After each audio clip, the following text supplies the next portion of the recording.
Kenapa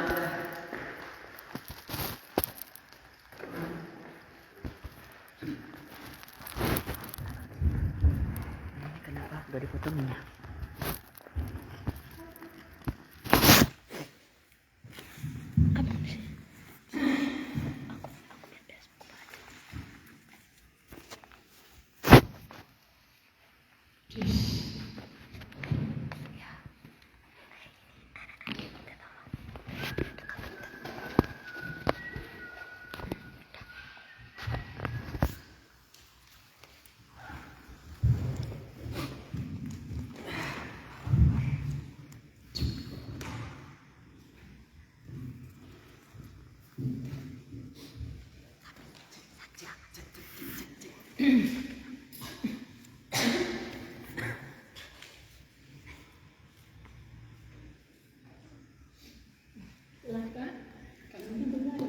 Oh ya, bentar.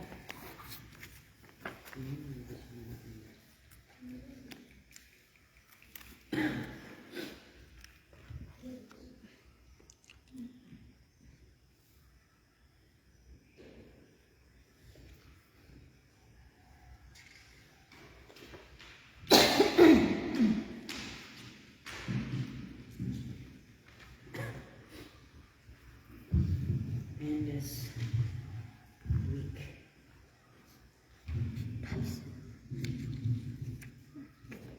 Ya, oke.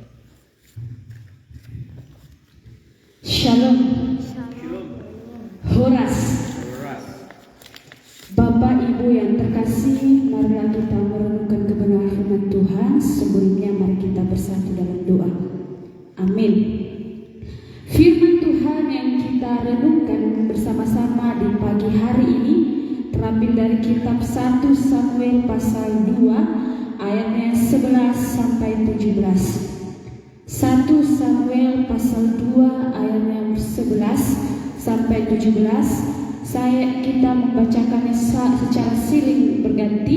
Saya ayatnya yang ganjil, Bapak Ibu yang terkasih ayatnya yang genap. 1 Samuel pasal 2 ayat 11 sampai 17. Di bawah perikop kejahatan anak-anak Eli. Beginilah firman Tuhan. Lalu Elkana pulang ke Rama, tetapi anak itu menjadi pelayan Tuhan di bawah penguasaan Imam Eli.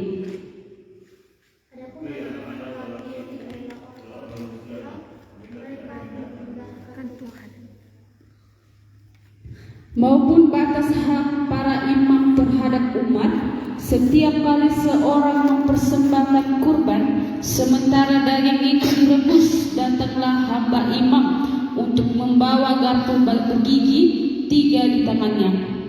Dan mencemuskan ke dalam bejana, lari, periangan atau peri, segala yang ditarik ke atas, diambil imam itu dengan sendiri. Demikianlah mereka memperlakukan semua saya dan sana.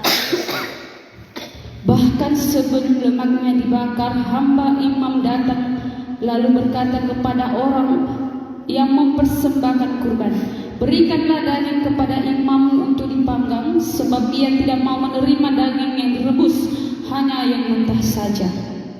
Apabila orang itu menjawabnya, bukankah lemak itu harus dibakar dahulu, kemudian barulah ambil bagian sesuka hati, maka berkatalah ia kepada orang itu, sekarang juga harus kuberikan, kalau tidak aku akan mengambilnya dengan kekerasan.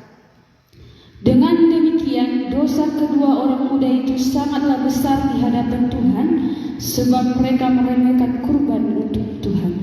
Demikian pembacaan firman Tuhan. Yang menjadi tema perenungan kita hari ini yaitu kerakusan membawa kebinasaan.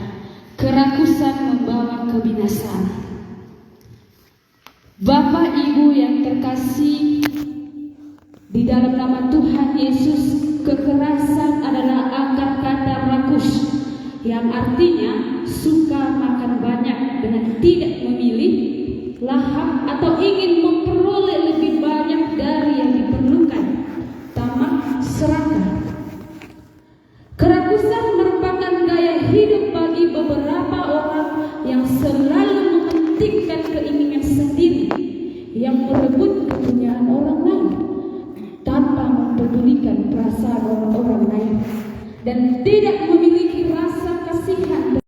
Imam Eli terhadap Allah dengan merebut yang menjadi milik Allah, sehingga Allah tidak memberkati mereka, melainkan menghancurkan mereka.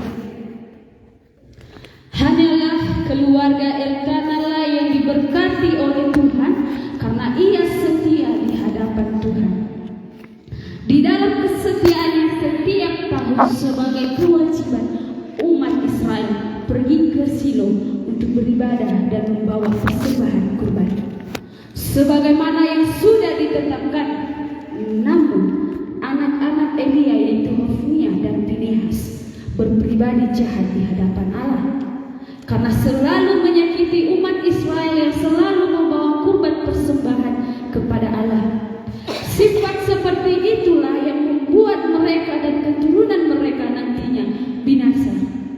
Oleh sebab itu, firman Tuhan yang kita renungkan pada hari ini, saya membagi menjadi 2 poin penting. Yang pertama yaitu jabatan yang membawa kerakusan. Jabatan yang membawa kerakusan dapat kita lihat di ayat yang ke-11 sampai 16. Di dalam poin pertama ini menceritakan kehidupan anak-anak Imam Eli yang tidak berkenan di hadapan Tuhan, di mana mereka lah orang-orang yang durjana yang tidak mengindahkan Tuhan maupun batas hak para imam terhadap umat. Kata durjana dalam hal ini adalah kejahatan yang menunjuk kepada sifat yang mengambil yang bukan milik mereka secara paksa maupun sebenarnya. Mereka tahu aturan yang ada di dalam ibadah dan cara memberikan kurban persembahan yang benar di hadapan Tuhan. Sebenarnya daging kurban persembahan telah diatur dengan baik setiap bagiannya dan pengolahannya, dan itu tidak boleh dilakukan secara sembarangan, dan ada bagian yang harus dibakar, yakni lemak, supaya memberi wangi-wangian yang harus semerbak di sekitar rumah Tuhan, dan baunya adalah kesenangan bagi Tuhan. Darah harus disiramkan ke sekeliling mezbah, karena itu adalah darah tidak boleh dimakan, sebab adalah bagian penyembahan, bahwa ada bagian untuk iman dan bagian untuk ritual dan bagian untuk dimakan bersama-sama di dalam rumah Tuhan. Kalau kita perhatikan di Ulangan 18 ayat yang ketiga, dituliskan di sana itu, inilah hak imam terhadap kaum awam, terhadap mereka yang mempersembahkan kurban sembelihan baik lembu maupun domba kepada imam, haruslah diberikan paha depan, kedua rahang dan perut besar. Dan ada juga bagian yang harus dimasak di rumah Tuhan untuk dimakan bersama-sama setelah kebaktian selesai. Dan setelah upacara pembakaran bagian tertentulah telah selesai, barulah boleh dimakan oleh imam. Dan kepala keluarga harus membagi-bagikan kepada setiap anggota keluarganya.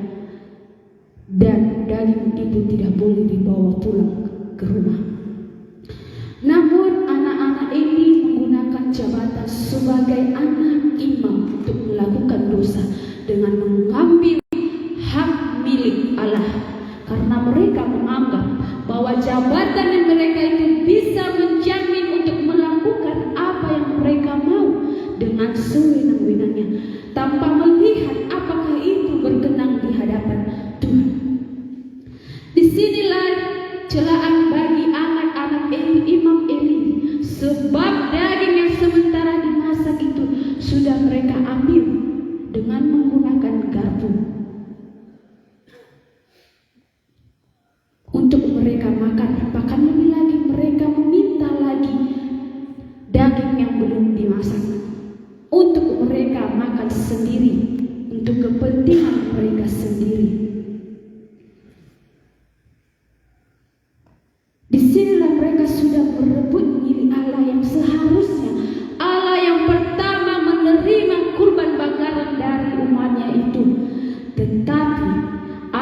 sudah mengambil itu semua. Inilah kerakusan anak-anak Imam Eli yang menginginkan kurban persembahan itu lebih dari apa yang menjadi bagian mereka sebagai imam. Mereka melanggar apa yang menjadi aturan persembahan yang seharusnya lemak dibakar duluan baru mereka ambil. Tetapi mereka sudah mengambil duluan. Dan kalau tidak diberikan kepada mereka, mereka mengambil secara paksa dari orang yang memberikan persembahan kurban itu. Bapak Ibu yang terkasih, apa yang menjadi kerakusan kita pada saat ini? Yang sering kita temui atau yang sering kita lakukan di dalam kehidupan kita setiap hari? Kerakusan akan pakaian, kerakusan akan makanan, barang-barang elit, kerakusan akan uang, kerakusan akan jabatan, dan masih banyak lagi kerakusan yang akan kita temui atau kita lakukan di dalam kehidupan kita yang seharusnya sudah kita miliki, namun karena kita memiliki gaya hidup rakus atau menginginkan dari apa yang sudah kita miliki, maka kita ingin memiliki lebih dari apa yang harus kita miliki. Contohnya di dalam politik ini yang ada di dalam negara kita, banyak pemimpin kita hidup dalam ketidakjujuran. Dengan demikian, pemimpin kita bisa korupsi karena uang, jabatan, dan gelar. Bahkan kita tidak bisa mungkiri hamba Tuhan pun memiliki sikap atau sifat rakus. Bisa berupa jabatan, uang, dan kedudukan, sehingga mengkorupsikan uang gereja yang sebenarnya bukan hak atau milik mereka sendiri. Akibatnya tidak ada perkembangan pembangunan gereja karena sudah menggunakan semua uang itu untuk diri dan kepentingan sendiri.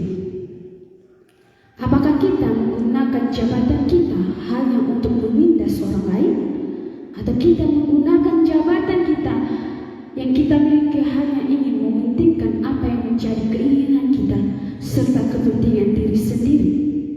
Lalu apa yang menjadi akibat dari kerakusan itu?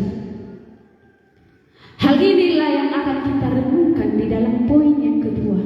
Oleh sebab itu, poin kedua adalah akibat mencuri milik Allah. Akibat mencuri milik Allah dapat kita lihat di ayat ke-17. Bapak Ibu yang terkasih, di dalam poin kedua ini menjelaskan bagaimana akibat ketika mengambil yang bukan milik sendiri dapat kita lihat di ayat yang ke-17. Bahwasanya ketika kita mengambil yang bukan milik kita merupakan dosa terbesar di hadapan Tuhan.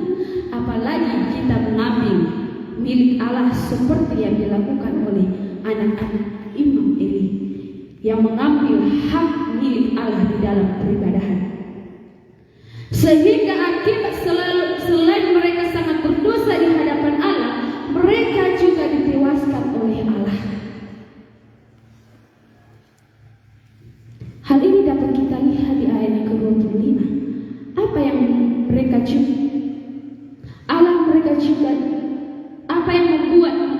apa yang membuat kita sekarang bisa mengambil milik Allah? Apa yang membuat kita bisa mengambil milik Allah? Dapat kita renungkan di dalam hati dan pikiran kita. Apa yang pernah kita ambil dari Allah? Apakah itu menggunakan uang kas ketika kita sudah dipercayakan menjadi bendahara? Mengambil milik orang lain, atau mencuri kemuliaan Allah ketika kita sudah sukses di dalam segala apa yang kita kerjakan? Apalagi pada saat ini banyak kemegahan yang ada di dunia ini yang akan kita raih dan menurut kita karena kekuatan dan kemampuan kita. Sehingga kalau ada pujian terhadap diri kita, tidak kita kembalikan untuk kemuliaan Tuhan. Sama seperti yang dilakukan oleh anak Eli yang tidak pernah hidup bersyukur, sehingga mereka dibawa dalam keserakahan mereka sendiri. Sesungguhnya apa yang ada di dalam dunia ini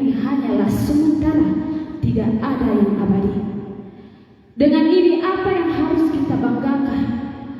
Apa yang harus kita banggakan? Apakah itu uang, harta, gelar, jabatan, dan apapun yang ada di dalam dunia ini yang membuat kita ingin memiliki dengan cara apapun, dan semakin haus akan kemegahan dunia ini, sehingga kita lupa dengan ucapan syukur yang ada pada kita yang Tuhan percayakan kepada kita, yang sudah kita miliki. Apa yang harus kita ambil dari sikap dan karakter dari anak-anak ini yang lebih mementingkan diri sendiri saja dan menyalahgunakan pangkat serta hak khusus untuk tidak menghargai dan menghormati Tuhan. Kurban kepada Allah tidak lagi dianggap persembahan yang kudus oleh mereka. Mereka mengambil keuntungan atas nama ibadah di dalam rumah Tuhan. Mereka mengambil keuntungan hanya untuk diri mereka sendiri, tanpa melihat bagaimana dengan umat-umat Allah lainnya. Bapak Ibu yang terkasih, kelemahan anak-anak Elia mengajarkan kita hati-hati dengan kerakusan, hati-hati dengan godaan perut, hati-hati dengan keinginan kita yang tidak bisa kita kendalikan. Kita bisa mengatasnamakan ibadah, tetapi sebenarnya kita tidak datang untuk menyembah Tuhan, tetapi kita sedang memenuhi keuntungan kita sendiri. Karena kerakusan sebab berlawanan dengan hidup secukupnya, di mana yang diajarkan Kristus kepada murid-muridnya itu, berikanlah kepada kami makanan kami yang secukupnya. Dan jika kita belajar bersyukur untuk bagian ini, Bapak Ibu terkasih, untuk apa yang sudah Tuhan percayakan kepada kita, berapapun itu pasti akan jauh dari sikap rakus dan tamak dan nafsu hidup yang secara berlebihan jika kita tidak waspada dengan urusan kebutuhan pokok kita setiap hari. Kita bisa jatuh ke dalam dosa karena kerakusan, bahkan merampas hak orang lain. Tidak lain juga kita bisa merampas hak Allah. Pastinya di dalam semuanya ini Tuhan tidak akan pernah berkenan di dalam kehidupan kita.